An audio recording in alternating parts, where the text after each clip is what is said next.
I was asked to give a brief synopsis of the history of Fellowship in under 3 minutes. So, how do you tell the entire history of Fellowship in under 3 minutes? How do you read War and Peace in one night? How do you tap dance 400 taps a minute? How do you drink a big slurp in one gulp? Okay, it's not going to be easy, and even though I was just a twinkle in my parents' eye in 1982, I thought, I accept this challenge. So here we go. Once upon a time, no. It was a dark and stormy night, no. A long time ago in a galaxy far, far away, no. Okay, it all started way back in 1982. A church called FMC Missionary who broke out a small group and asked them to start a church. So they gathered 50 people and started meeting, first in the church basement, then in a school, then the Southeast YMCA. They met in a gym and baptized in a swimming pool and praised God. Yay! A former grade school teacher was leading the way. Dave DeSelm was his name. He and his wife Gwen preached and sang and sang and preached, and God worked. Yay! And Fellowship grew and grew and grew, and when the Y couldn't hold us anymore, we migrated to a cornfield on Tillman Road, and instead of planting corn, we planted a church and praised God. The new building could hold a whopping 300 people, and the people just kept multiplying and growing and growing and growing. Southeast Fort Wayne was booming and growing and changing, and then disaster struck. Businesses closed and people moved away, and yet, Fellowship grew and grew and grew like weeds, and God was saving souls and changing lives, and FMC was praising God. Yay!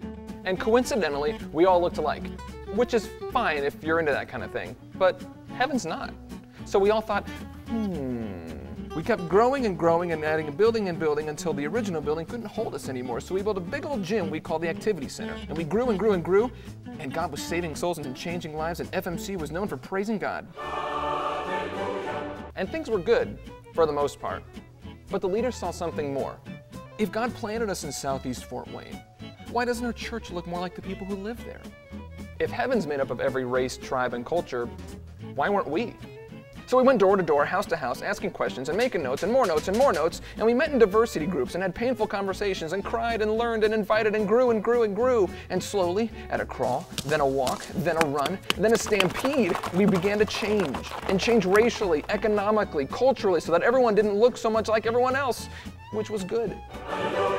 And God was finding the lost, healing old wounds, breaking bad habits, reaching out to the community and redeeming His people. And we started collecting large amounts of money at Christmas and giving it away to groups and movements in need. Sudan, the homeless, our neighbors, the Burmese, schools, the Rialto, Congo. And you and I know that while things are never perfect, we're only human. God's been good to Fellowship and blessed us beyond our dreams. And we're dreaming of a bright future, one where God is glorified and Jesus is preached and the Holy Spirit is active. And that's the story of Fellowship. And that's your story, at least part of the story, in under 3 minutes.